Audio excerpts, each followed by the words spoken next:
Kung ano ba yung kulang sa pagkatao. Gusto kong buuin. Magkakaroon naman ako! And I want to know what is the best thing, what are the best things you love about this woman that you're going to marry? Just completes the missing pieces in the plan. It's basically it's with you, it's in your hands. Can you even imagine how you will react pagbukas ng pinto? I will just savor the moment siguro, and I'm excited to see.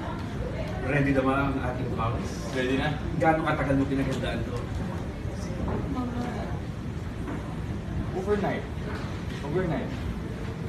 I just recalled the first time we met, the journey, the past year, past 5 years, and then kung nasa na kami ngayon, all of it is decided. It's a whirlwind. It's 1 year.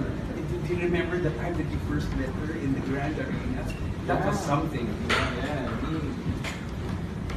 Kami kasi ni Min, ang dami namin first time together. It's our first time. Yung first time niya, first time ko rin.